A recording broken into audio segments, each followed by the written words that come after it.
Salam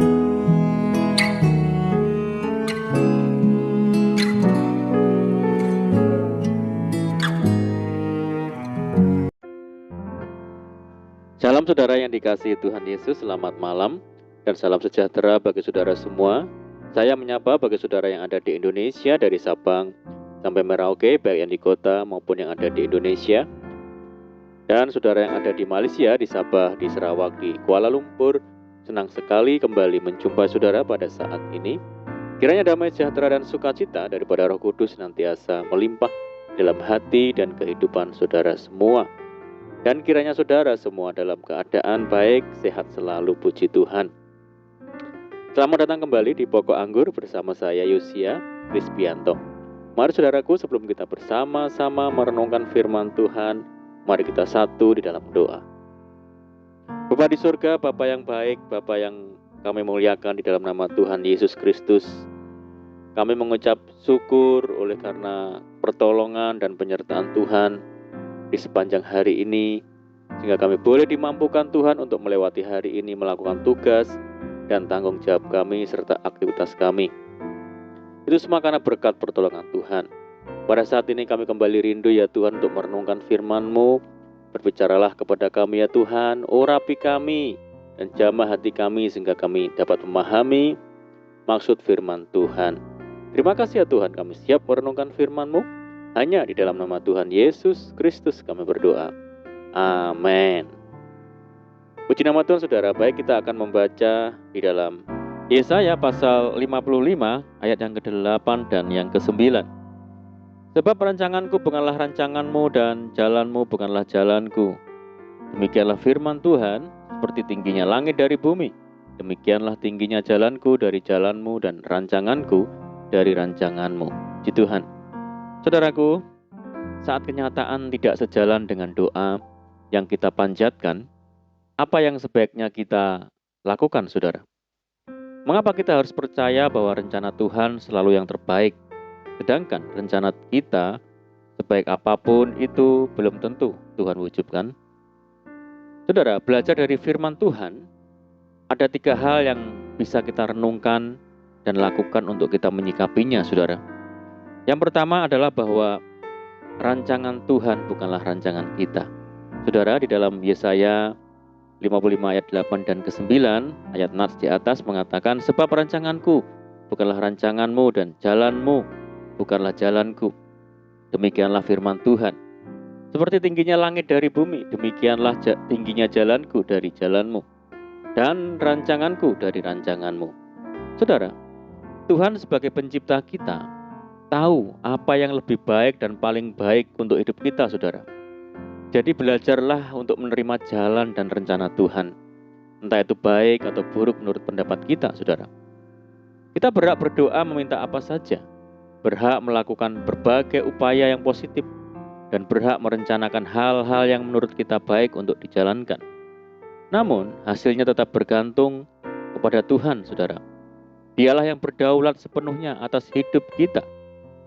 Kita boleh memohonkan keinginan dan harapan dalam doa, tetapi bukan berarti Tuhan harus mengabulkannya, saudara. Tuhan berhak melakukan apapun di dalam kehidupan kita. Janganlah kita mengatur bahwa Tuhan harus merancang ini atau melakukan atau sesuai kemauan kita. Mungkin saat ini kita merasa Tuhan memberikan sesuatu yang buruk, tetapi suatu saat nanti, saudara, kita akan mengerti apa yang menjadi maksudnya Tuhan di balik semua ini. Mari kita terima dan tetaplah percaya bahwa Tuhan selalu memberikan yang terbaik bagi kita. Yang kedua adalah Tuhan yang memberi, Tuhan yang mengambil. Terpujilah nama Tuhan. Saudaraku, dalam Ayub 1 ayat yang ke-5 dikatakan, setiap kali apabila hari-hari pesta telah berlalu, Ayub memanggil mereka dan menguduskan mereka. Keesokan harinya pagi-pagi bangunlah Ayub, lalu mempersembahkan korban bakaran sebanyak jumlah mereka sekalian. Sebab pikirnya, mungkin anak-anakku sudah berbuat dosa dan telah mengutuki Allah di dalam hati. Demikianlah dilakukan Ayub senantiasa. Saudaraku, Ayub mengasihi ke-10 anaknya, tetapi sadar bahwa mereka terbiasa berpesta pora.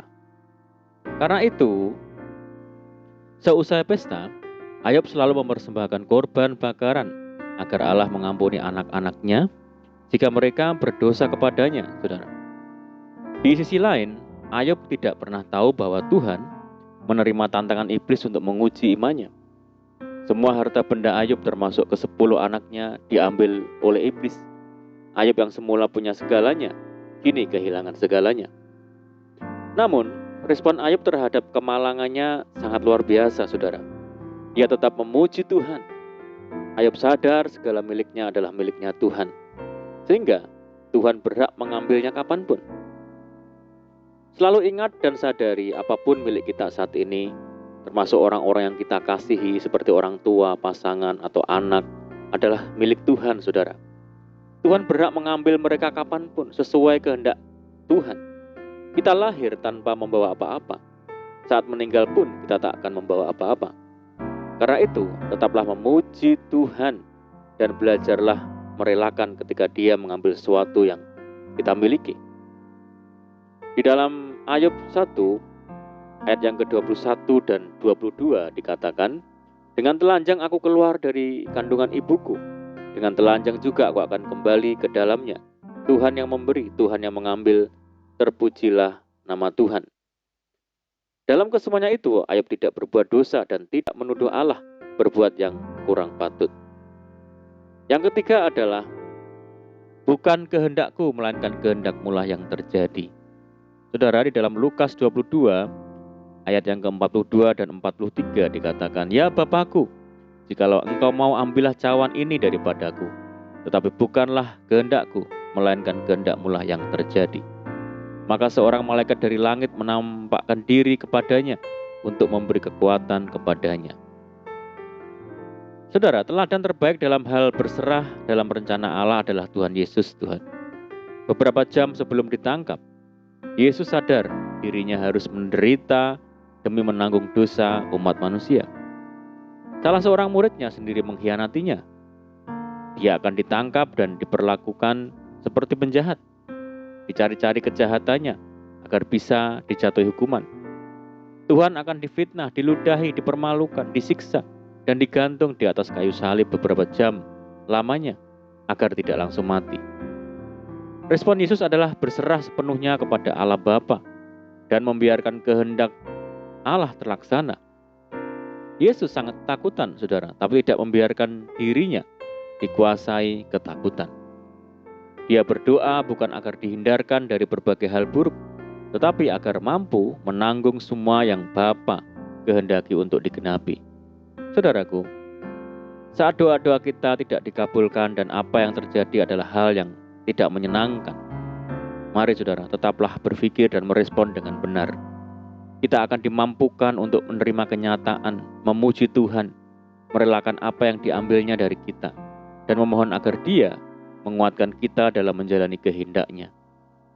Saudaraku, mari saat malam hari ini kita sepenuhnya menyerahkan diri kita kepada Tuhan, karena Tuhan adalah Allah yang berdaulat atas hidup kita masing-masing.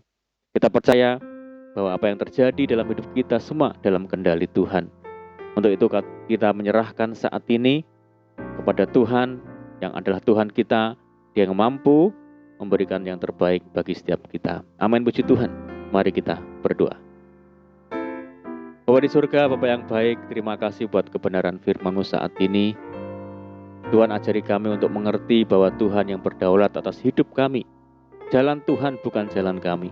Ajar kami mengikuti jalan-jalan Tuhan, walau terkadang tidak sesuai dengan keinginan kami. Bahwa kami percaya dan mengerti bahwa semua jalan Tuhan itu yang terbaik bagi kami. Terima kasih ya Tuhan. Mari ya Tuhan, teguhkan firman-Mu dalam hati kami.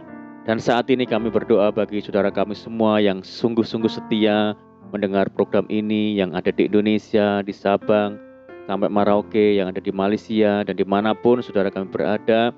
Tuhan Yesus yang memperhitungkan kesetiaan mereka dengan berkat-berkat ilahi. Berdoa bagi mereka yang saat ini sakit, Tuhan sembuhkan, jamah, pulihkan di dalam nama Tuhan Yesus. Yang hidup dalam kesulitan, persoalan, mari Tuhan tolong mereka, angkat hidup mereka, berkati dan pulihkan hidup mereka ya Tuhan. Tuhan Yesus memberkati mereka dalam rumah tangga, pekerjaan, bisnis, pendidikan, dan apapun yang diusahakan. Dan kami berdoa bagi saudara kami yang hidup di dalam ikatan dosa. Mari Tuhan lepaskan di dalam nama Tuhan Yesus Kristus. Berdoa bagi bangsa kami Indonesia saat ini menghadapi pandemi. Mari Tuhan berikan belas kasihan Tuhan bagi bangsa kami. Pulihkan bangsa kami ya Tuhan, dan kerinduan kami mohon belas kasihan Tuhan. Kiranya pandemi global ini segera berakhir. Terima kasih Tuhan, ini doa kami sungguh percaya Tuhan mendengar seruan doa kami. Hanya di dalam nama Tuhan Yesus Kristus kami berdoa. Amin. Puji Tuhan saudaraku, kita sudah berdoa. Saya percaya Tuhan mendengar seruan doa kita. Dan kita percaya bahwa kita dikuatkan dan diberkati saat ini. Dan mari kita tetap semangat di dalam Tuhan. Janganlah berputus asa, tetap berdoa, bersukacita senantiasa. Sebab di dalam Tuhan kita sanggup melakukan segala perkara. Saya ucapkan selamat malam, selamat beristirahat. Doa saya menyertai saudara semua.